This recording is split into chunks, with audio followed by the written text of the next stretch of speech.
अस्सलाम students, how are you? आप कैसे हैं? आज 8th क्लास की मैथ की एक्सरसाइज 2.3 आपको कराने जा रहा हूँ। यह है जियोमेट्रिक सीक्वेंस के ऊपर, ज़रबी सिलसिले के ऊपर। कि ज़रबी सिलसिला क्या है, उसकी आपको डेफिनेशन लिखवाई है, फार्मूले लिखवाए हैं, उसको हल करने के मुख्तलिफ तरीके आपको समझाए हैं। और पूरी एक्सरसाइज स्टेप बाय स्टेप एक एक चीज़ आपको तफसील के साथ समझाई है। पूरी वीडियो को देखना है, एंड तक देखना है, दरमियान में नहीं छोड़ना, और वीडियो को लाइक करना है, शेयर करना है, खुद भी चैनल को सब्सक्राइब करें, अपने दोस्तों में वो भी सब्सक्राइब करें। तो चलो शुरू करते हैं। ज्योमेट्रिक सीक्वेंस ज़रबी सिलसिला, इसका फार्मूला आपको लिखवाऊंगा। तमाम सवालात स्टेप बाय स्टेप हल करके, मुकम्मल मश्क आपको हल करके बताऊंगा, सिखाऊंगा। तमाम सवालात समझा रहा हूँ, इंग्लिश मीडियम उर्दू मीडियम दोनों में। इंग्लिश मीडियम वालों ने जस्ट आपने सिर्फ इंग्लिश मीडियम टेक्स्ट लिखना है, और उर्दू वालों ने उर्दू का बाकी जो चीज़ें हैं सारी सोल्यूशन सेम है। गौर से देखना है, आपको समझ आ जाएगी। ये फार्मूले याद करने हैं, कहीं पे समझना है तो दोबारा देख लेना है, ना समझ आए तो कमेंट्स करके पूछ लेना है, इंशाल्लाह आपको समझा दिया जाएगा। वीडियो को लाइक करना है, शेयर करना है, और चैनल को खुद भी सब्सक्राइब करें, अपने दोस्तों में वो भी सब्सक्राइब करें। हाँ, अगर आपको ये नोट्स भी चाहिए होंगे तो आप मुझे टेक्स्ट कर सकते हैं, कांटेक्ट कर सकते हैं, आपको ये नोट्स भी मिल जाए। सबसे पहले देख रहे हैं ज्योमेट्रिक सीक्वेंस ज़रबी सिलसिला क्या है। इसकी डेफिनेशन आपको बता दूं। Geometric sequence is a sequence in which each term is obtained by multiplying a non zero constant that is r to the previous term. यानी कि ज्योमेट्रिक ज़रबी सिलसिला एक ऐसा सिलसिला होता है जिसमें जो पिछली टर्म है, हर टर्म को, हर रकम को पिछली रकम से एक खास नॉन जीरो, जो जीरो नहीं होगा, कांस्टेंट होगा, मुस्तकिल अदद होगा आर, ठीक है ना जी, उसके साथ आप प्रीवियस टर्म से जरब किया जाएगा तो सीक्वेंस बनता जाएगा, सिलसिला बनता जाएगा। अब इसमें जो फार्मूला है, a n is equal to a one r n minus one, r power n minus one. अब इसमें ए एन क्या है? ए जो एन होगा, एन तो नंबर ऑफ टर्म है आपकी, ए वन क्या होगी? फर्स्ट टर्म, एन जो है ये नंबर ऑफ टर्म होगी, और जो आर है इसको हम कॉमन रेशो कहते हैं। क्या कहते हैं? कॉमन रेशो, मुश्तरका निस्बत। तो ये जनाब चीजें आपने याद कर लेनी है, तमाम सवाल इंशाल्लाह इसी के ऊपर हल हो जाएंगे। क्वेश्चन नंबर 1 हमारे पास, which of the following sequence are geometric? If a sequence is geometric then find the common ratio. दरअसल सिलसिलों में से कौन सा ज़रबी सिलसिला है? अगर एक ज़रबी सिलसिला है तो मुश्तरक निस्बत मालूम करें। ये पहला सवाल है, 1 2 3 4 एंड देन कंटिन्यू।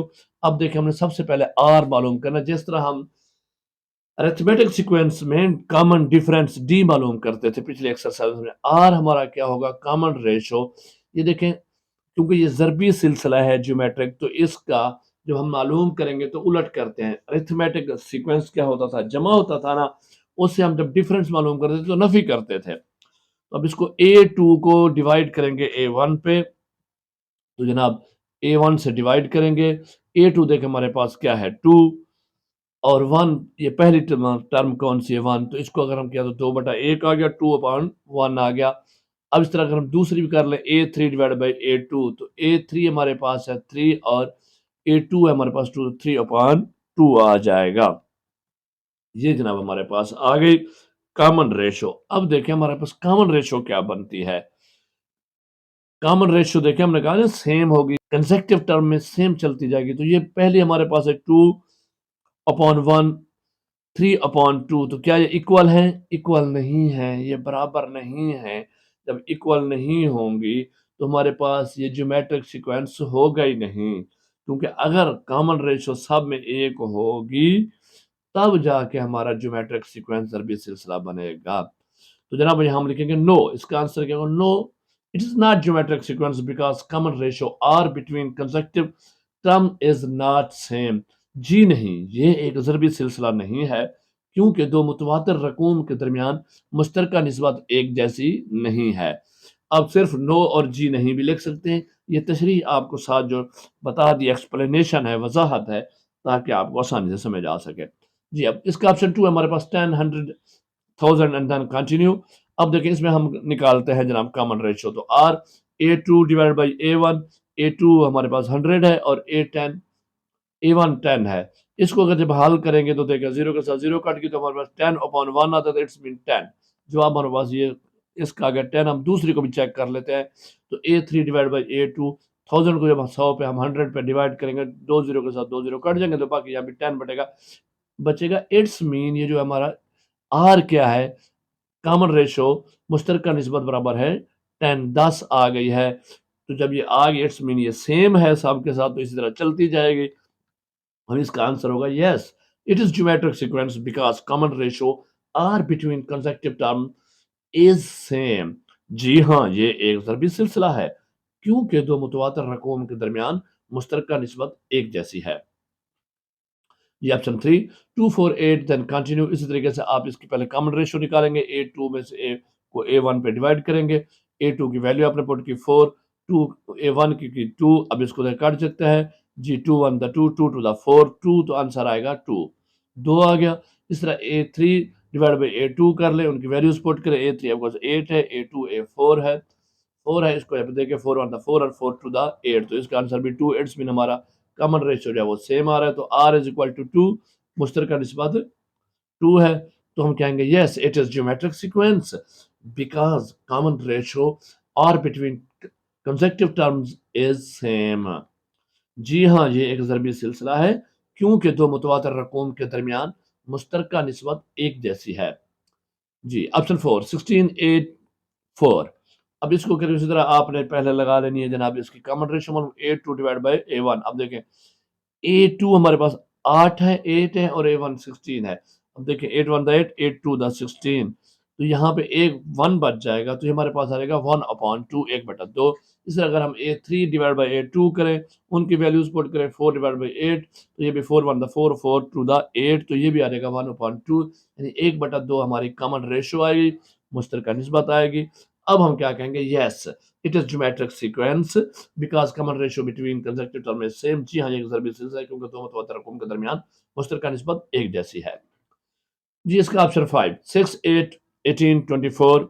उसी तरीके से पहले आप कॉमन रेशियो निकालें, A2 डिवाइड बाई A1, 18 में डिवाइड बाय 6, तो इसको देखें 6 1 द 6, 6 3 द 18, 6 3 18, 3 जवाब आया। अब दूसरी अब निकालें A3 divide by A2, A3 को A2 पे डिवाइड करें, तकसीम करें 24/18, तो इसको भी अगर आप देखें तो ये क्या निकलती है, देखें ये 6 3 18, 6 चौके 24, तो ये आ गई 4/3। क्या ये सेम है? नहीं है ना, तो हमारा R क्या होगा, 3 इज नॉट इक्वल टू 4/3, 3 बराबर नहीं है 4/3 के। जब बराबर नहीं होगी, कॉमन रेशो ठीक नहीं निकलेगी, तो वो क्या होगा, ज़रबी सिलसिला होगा? वेरी गुड, नहीं होगा। No, it is not geometric sequence because common ratio r between consecutive terms is not same. जी नहीं, ये एक ज़रबी सिलसिला नहीं है क्योंकि दो मुतवातिर रकूम के दरमियान मुश्तरका निस्बत एक जैसी नहीं है।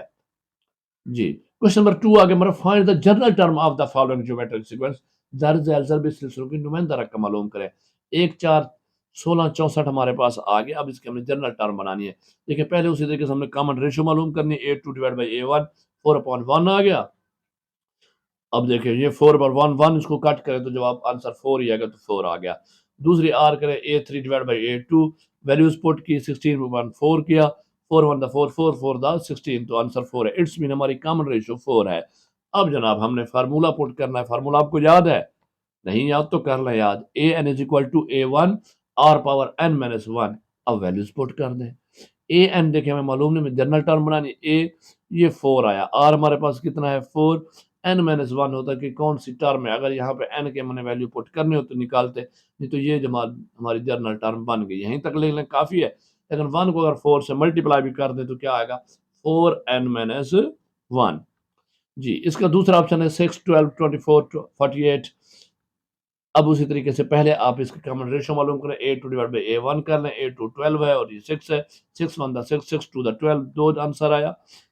दूसरा निकालना है, A3 minus divide by A2, 24/12 हो गया, 24/12 हो गया, 12 को 12 12 दूनी 24, 2, इसका आंसर भी 2 है। इट्स मीन हमारा R जो है कॉमन रेशियो वो 2 है। अब उसी तरह फार्मूला लगा लें, फार्मूला लगा के जनाब वैल्यूज पुट करते हैं। वैल्यू आपने किसकी पुट करनी है, A1 आपका 6 है और R जो है आपका 2 है, आगे n-1 उसी तरह रहेगा, तो दैट्स इट, यहाँ तक रहने दें, ये आपकी जनरल टर्म बन गई है। इसका तीसरा ऑप्शन है 15 45 135। उसी तरीके से पहले कॉमन रेशियो निकालें, A2 को A1 पे डिवाइड करें, A2 को A1 से डिवाइड करें, 45 बटा 15, तो 15 तो 45, 15 3 द 45 होता है। इसका आंसर 3 आया। AN है A। अब हमने सिर्फ एक निकाल लिया, क्यों? हमें पता है कि जब ज्योमेट्रिक सीक्वेंस है तो वो उनका कॉमन रेशियो सेम होगी। अगर कॉमन रेशियो सेम नहीं होगी तो ज्योमेट्रिक सीक्वेंस ही नहीं बनेगा। तो फार्मूला लगा लें जनाब, फार्मूला लगा के वैल्यूज पुट कर दें। ये A1 आपका 15 है, R आपका 3 है, बाकी वैसे रहने जनरल टर्म बन गई। क्वेश्चन नंबर 3 हमारे पास, find the first 4 terms of geometric sequence when the general term is given. ज़रबी सिलसिले की पहली 4 रकमें मालूम करें जबकि नुमाइंदा रकम दी गई है। ठीक है ना जी। अब देखें AN इज इक्वल टू, वो कहता है 3, ये डॉट है, पॉइंट नहीं है, डॉट 2n-1, यानी ये डॉट जो है मल्टीप्लाई हो रहा है। अब वो कह रहा है इसकी हमने पहली 4 टर्म मालूम करनी। तो देखिए पहली 4 टर्म हमारी क्या, A1 होगी।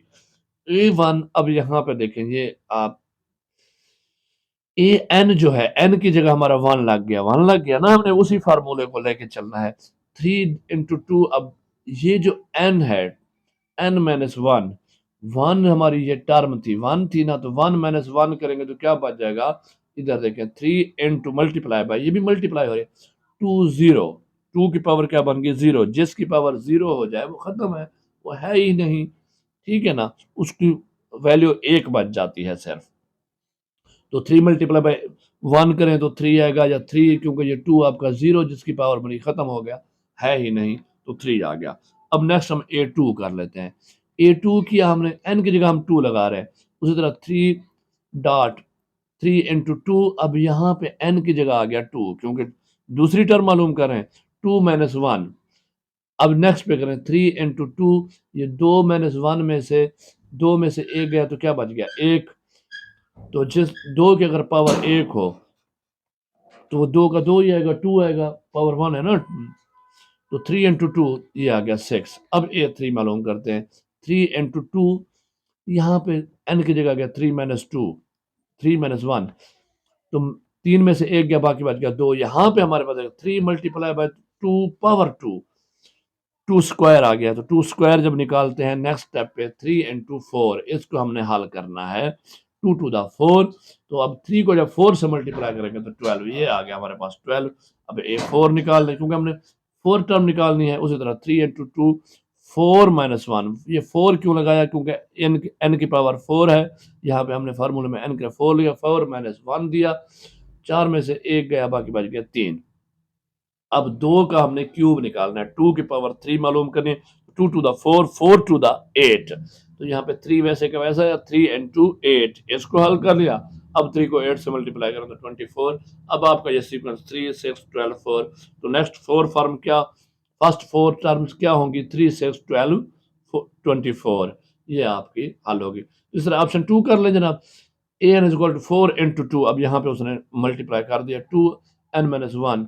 अब देखिए A1 आएगा तो 4, 2 की पावर क्या होगी 1-1, सिर्फ 1-1 जब करेंगे 4 का तो 4 आ गया, 1-1 करेंगे तो 2 की पावर क्या बचेगी 0, जो 0 होती है वो कुछ भी नहीं होता, तो 4 का 4 बच गया। अब A2 है, तो जहां पे जब 2 हमने लगा दिया तो 2 की पावर क्या आ गई 2-1, n की जगह 2 आ गया -1। अब 2 में से 1 गया तो बाकी बच गया 1, यहाँ पे 2 की पावर 1 बच गई। जब 1 पावर होगी 4 वैसे मल्टीप्लाई होता आएगा, तो यहाँ पे 2 आ जाएगा। 4 को 2 से मल्टीप्लाई करें तो 8 आ जाएगा। A3, अब देखें A3 लगाया हमने, 2 की पावर कितने लगाया, n की जगह कितना लगाया 3, 3-1, 4 तो मल्टीप्लाई का 4 मल्टीप्लाई बाय 2 की पावर कितनी बचेगी, 3 में से 2 1 गया 2। अब यहाँ पे हमने 4 मल्टीप्लाई बाय, इसको हल करना है, 2 पावर 2 को, यानी 2 स्क्वायर को, 2 टू द 4 आ गया। अब 4 को 4 से जरा हम देंगे, 4 4 द 16 आ गया जनाब। अब इस तरह A4 निकाल लेंगे, 4 इंटू 2, n की जगह आ गया 4-1। अब 4-1 होगा तो नेक्स्ट स्टेप पे 2 की पावर कितनी बच जाएगी 3। अब 3 इसी को हल करेंगे नेक्स्ट स्टेप पे, तो 2 टू द 4, 4 टू द 8 आ गया। अब जब यहाँ पे 8 हल कर लिया तो अब हमने इसको मल्टीप्लाई करना है, 4 8 द 32। अब आपकी फर्स्ट 4 टर्म्स, इनका सीक्वेंस क्या बनेगा, 4 8 16 32, 4 8 16 32। तीसरा इसका ऑप्शन है AN 25 -1/2n-1। अब इसने इसको माइनस कर दिया है।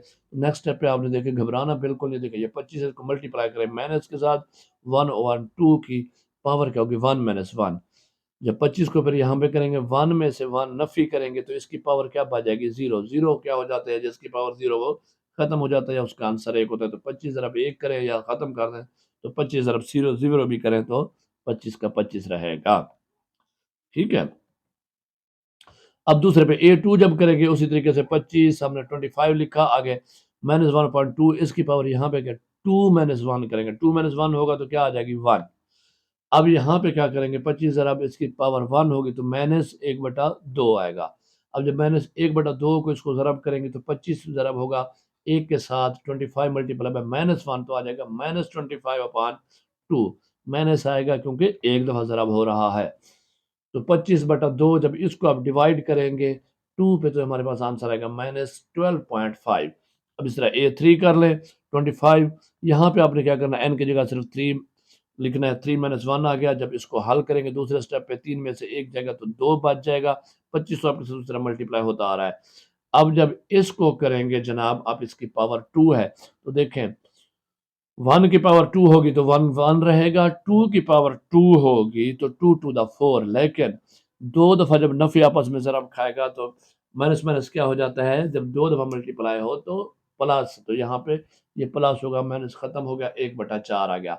अब इसको हम करेंगे मल्टीप्लाई तो 25/4 आएगा 25, 25 1 25, 4 आ गया 1 तो 25/4 आया। इसको जब डिवाइड करेंगे तो 6.25 हमारे पास आंसर आएगा। इस तरह A4 आ गया। अब हमने क्या करना 25 इंटू -1/2 का यहाँ पे ले लेनी है 4 एन की जगह 4 - 1 आ गया। 4 में से 1 माइनस करेंगे तो यहाँ इसकी पावर बन जाएगी 3। अब इसको जब 3 पे हल करेंगे तो 1 को अगर 3 जब टाइम्स मल्टीप्लाई किया जाए उसकी पावर इज 1 ही आएगा, लेकिन 2 की पावर अगर 3 हो 2 टू द 4 4 टू द 8 8 आएगी। अब जब इसको ज़रब करेंगे तो 25/8 आएगा। इसको डिवाइड करेंगे तो -3.225 आएगा। अब यहाँ माइनस क्यों आया? क्योंकि ये 3 दफ़ा मल्टीप्लाई हो रही है। जब नफ़ी नफ़ी के साथ जब ज़रब खाएगी तो जमा हो जाएगी, फिर जमा के साथ जब नफ़ी ज़रब खाएगी तो फिर नफ़ी हो जाएगी। क्लियर? तो अब हमारा जो फर्स्ट 4 टर्म्स होंगी वो बनेंगी 25 -12.5 6.25 -3.225। जी, इसका ऑप्शन 4 है an is equal to 5 1/5 into n minus 1। उसी तरीके से बिल्कुल सेम एज तरीका है, आपने लिख लेनी है। पहली दफ़ा पावर 1 माइनस 1 करनी है 0 आएगी तो पहला जवाब 5 ही आ जाएगा। फिर जब A2 से करेंगे तो जनाब 2 माइनस 1 है। अब जब यहाँ इसकी पावर 1 बच जाएगी, पावर के साथ मल्टीप्लाई करेंगे तो 1/5 होगा, 5 के साथ 5 ले जी कट गया तो क्या बच जाएगा सिर्फ 1।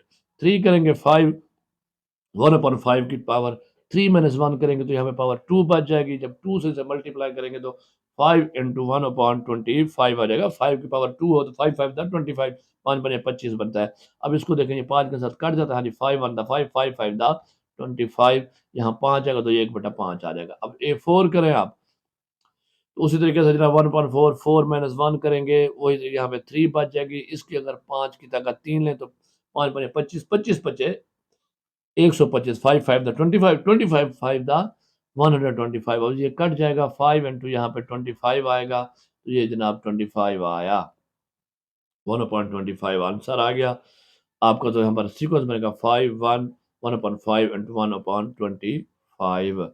अब यहाँ पे इसने 5 और 25 को ये शो किया है, ये एनिमेशन का इशू था। या अब आपके 5 और 25 भी शो हो गए हैं। क्लियर?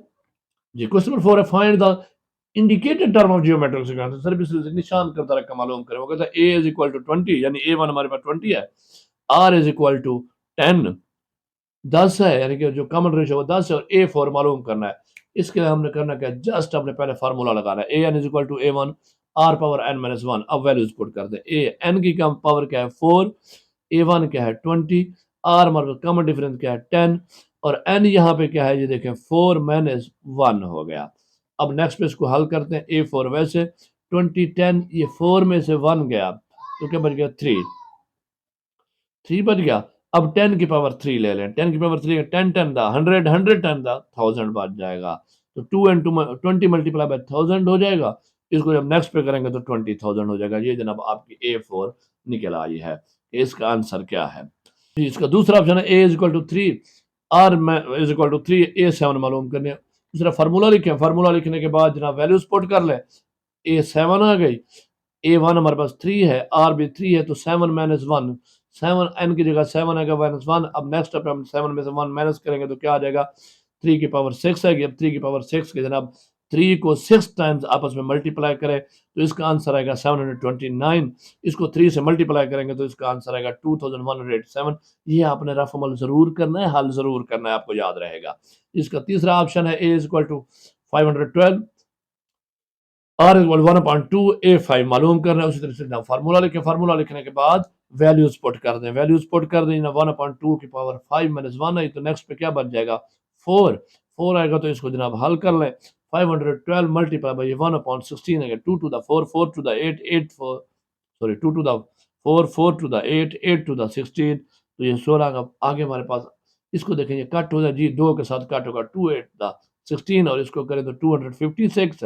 फिर देखें ये 8 पे कट हो जाता है, 8 1 द 8, 8 3 द 24, 1 ऑफ 25 में से 1 24 गया 1 आया ऊपर से उतारे 6 तो हमारे पास 16 में 8 टू द 16 32 बच जाएगा, तो A5 इज इक्वल टू 32, ये आंसर आ गया। इसका ऑप्शन 4 है, A is equal to 7, R is equal to 2, A10 मालूम करना है। उसी तरह फार्मूला लिखे, फार्मूला लिखने के बाद जनाब वैल्यूज पुट करें, वैल्यूज पुट के बाद 10 माइनस 1, नेक्स्ट स्टेप में 10 माइनस 1 होगा तो 2 की पावर क्या बचेगी 9। अब 2 को 9 टाइम आपस में मल्टीप्लाई करें तो ये आएगा हमारे पास 512, 512 को 7 से मल्टीप्लाई करें तो आंसर आएगा 3584। आपने यहाँ पे रफ अमल जरूर करना है जी। क्वेश्चन नंबर 5 हमारे पास, a writer wrote 120 words on the first day, 240 words on the second day and 480 words on the third day. If the number of written words are increased in the same pattern, find the number of words wrote on the 10th day. एक लिखारी ने पहले दिन 120 अल्फाज, दूसरे दिन 240, तीसरे दिन 480 अल्फाज लिखे। अगर तहरीर अल्फाज की तादाद में इसी तरह पर इजाफा किया जाए तो 10वें रोज लिखे गए अल्फाज की तादाद मालूम करें। जनाब इसको हम A1 हमारे पास क्या है 120, A2 क्या है 240, A3 क्या 480, मालूम क्या करना है A10। अब हमने ये स्टेटमेंट तैयार कर ली, स्टेटमेंट तैयार कर लिया, अब हमारे लिए इजी हो गया। जस्ट हमने फार्मूला पहले इसका हम डिफरेंस मालूम कर लें। देखें R is equal to A2 divide by A1, A2 को A1 से नेफी करेंगे 240 बटा 120, तो जीरो के साथ दो जीरो की 12 दूने 24, दो आंसर आया। इस तरह A3 को डिवाइड कर लें A2 से 480 बटा 240, सिफर के साथ सिफर की 24 दूने 48, तो जवाब 2 आया। इसमें हमारा R क्या है 2। अब फार्मूला लगा लें जनाब, A1 is equal to A1 R power n minus 1, values put करें। AN क्या है आपका 10, 10वां मालूम करना है ना। A1 क्या है 120, R क्या है 2, n माइनस 1 क्या होगा 10 माइनस 1। तो नेक्स्ट पे जनाब 10 माइनस 1 होगा तो क्या 2 की पावर 9 आ जाएगी। अभी हमने किया था 2 की पावर 9 का तो क्या बना था हमारे पास 512, तो 120 को 512 से ज़रब करेंगे आंसर आ जाएगा 61,440। तो ये जनाब हमारे पास अल्फाज बन जाएंगे। दैट्स क्लियर जी। Question number 6, the sum of the interior angles of the triangle is 180 degree of a quadrilateral is 360 degree and of a pentagon is 540 degree. Find the sum of the angles of an octagon, its sides. एक मुसलस का अंदरूनी ज़ाया का मजमू 180 degree, चौकोर 360 degree, मुखम्मस का 580 degree है, मुस्मन यानी 8 ज़रा के ज़ाया का मजमुआ मालूम करें। अब यहाँ पे समझने वाली बात है, यहाँ पे सम आ गया है, मजमुआ आ गया है, तो मजमुआ क्या होता है जमा करना। जमा हम किस में करते थे अरिथमेटिक सीक्वेंस में, ना के ज्योमेट्रिक सीक्वेंस में। तो ये सवाल हमारे पास अरिथमेटिक सीक्वेंस पे चला गया है। तो जनाब अब इसको आपने करना है, पहले स्टेटमेंट A1 आपका 180 है, A2 आपका 360 है, A3 आपका 540। मालूम क्या करना है A6। आप कहेंगे हमने तो 8 अज़ला वाले मालूम करना था, तो मैं आपको समझाता हूँ। ट्राइंगल कितने कोने वाली होती है 3 कोने वाली, उसको हमने लिया है A1। क्वाड्रिलेटरल कितनी होती है, चकोर कितनी होती है 4 कोनों वाली चौरस, उसको हमने लिया A2। 360 हो गया, 180 का डिफरेंस आ रहा है। अच्छा जी, पेंटागन कितने थे 5 जिलों वाली, उसको हमने लिया A3। अब हमने लेना है 8 अज़ला, तो 5 में कितने जमा करें 3, तो आ जाएगा हमारे पास 8। तो A3 में अगर हम 3 जमा करेंगे तो A6 होगा, इसलिए हमने A6 मालूम करेंगे, A8 नहीं मालूम करेंगे। क्लियर। नेक्स्ट, अब देखें हमने यहाँ पे कॉमन डिफरेंस निकालना है, कॉमन रेशो नहीं निकालनी। तो common difference D is equal to A2 minus A1 is equal to 360 degree minus 180 degree. A2 आपका 360 है, A1 आपका 180 है, इसको नफी किया 180 डिग्री आया। इस तरह A3 में से अगर A2 निकालें 540 डिग्री में से 360 डिग्री, तो 180 है। इट्स मीन हमारा जो डी है कॉमन डिफरेंस कितना है 180। अब फार्मूला लगा लें आप कौन सा अरिथमेटिक सीक्वेंस वाला, तो वो होता है a1 is equal to a sorry a1 an is equal to a1 plus n minus 1 into d. तो वैल्यूज पुट कर ले। an क्या है आपका n 6 है, a1 180 है, n क्या है आपका 6 6 माइनस 1, डी क्या है 180 डिग्री। अब हल करें, पहले इसको 6 माइनस 1 को हल कर लेते हैं जनाब।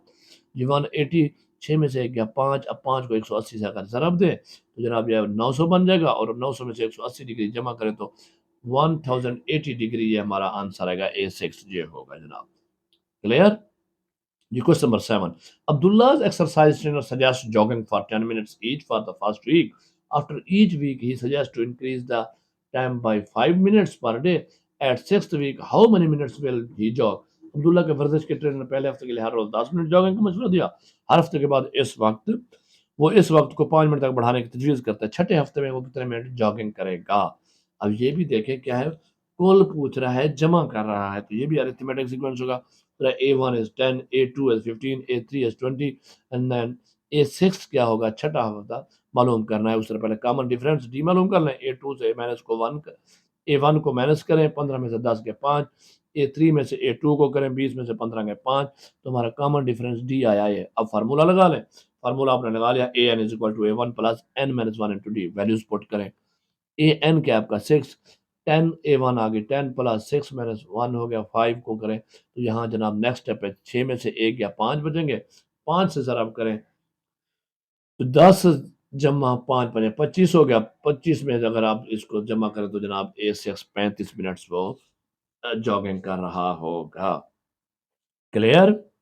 तो जनाब ये आपकी पूरी एक्सरसाइज थी। आप आई होप आपको समझ आ गई होगी। कहीं समझ ना आए पीछे करके दोबारा देखें, फिर से देखें, गौर से देखें, हो जाएगा ना हो तो कमेंट्स कीजिए, मैं आपको समझा दूंगा। कमेंट्स आपने ज़रूर करने हैं, हौसला अफजाई करनी है, बड़ी मेहनत से वीडियोज़ आपके ऊपर बनाई आपके लिए बनाई जाती हैं। तो कमेंट्स आप ज़रूर करेंगे, लाइक भी करेंगे, अपने फेसबुक पेज पे, फेसबुक अकाउंट पे, व्हाट्सएप पे, जो भी आप सोशल मीडिया यूज़ करते हैं उस पे शेयर भी ज़रूर करें।